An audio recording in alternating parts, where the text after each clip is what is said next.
बिस्मिल्लाहिर्रहमानिर्रहीम।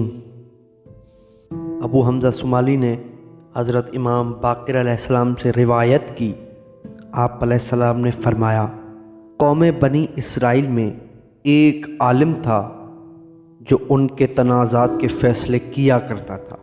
जब उसकी मौत का वक्त करीब आया तो उसने अपनी बीवी से कहा, जब मैं मर जाऊं तो मुझे गुस्लो कफन देकर मेरे मुंह पर कपड़ा डाल देना।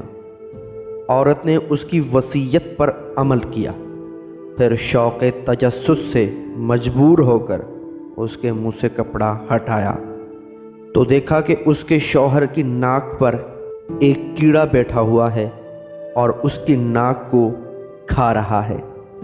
औरत ये मंज़र देखकर खौफज़दा हो गई। ख्वाब में उसके शौहर ने उसे कहा, कीड़ा देखकर तुम डर गई? औरत ने कहा, जी हाँ, मैं कीड़ा देखकर खौफज़दा हो गई थी। काजी ने कहा, जानती हो कि ये कीड़ा मुझ पर क्यों मुसल्लत हुआ? बीवी ने कहा, नहीं, मुझे कोई इल्म नहीं है। काजी ने कहा, ये तेरे भाई की मोहब्बत व उल्फत की वजह से हुआ है। बीवी ने दरियाफ्त किया, वो कैसे? तो उसने कहा, मैं काजी था, एक मर्तबा तेरे भाई और एक शख्स में तनाज़ा हुआ। फ़ैसला मैंने करना था।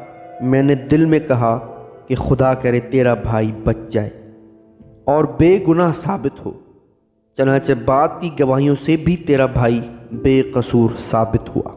मुझे ये सज़ा सिर्फ़ इसीलिए मिली कि मैंने फ़रीक़ैन में से एक के लिए अपने दिल में मोहब्बत महसूस की, जबकि मेरे सामने दोनों फ़रीक बराबर होने चाहिए थे।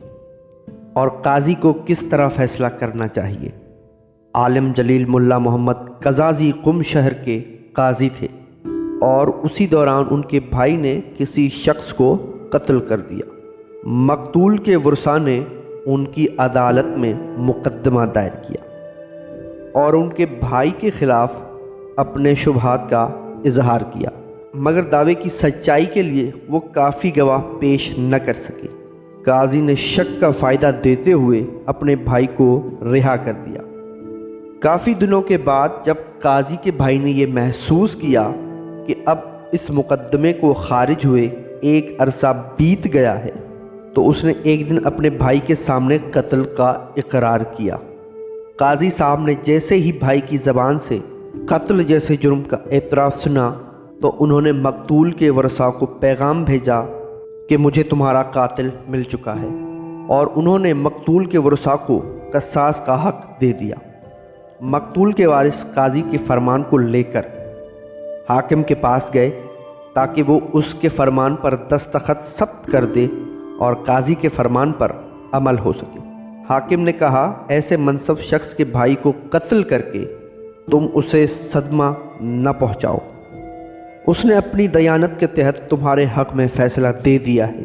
तुम्हें भी हिम्मत से काम लेते हुए खून माफ़ कर देना चाहिए।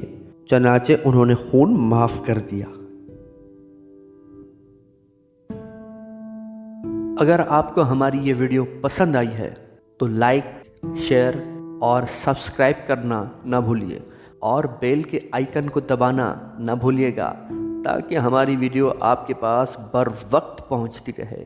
शुक्रिया।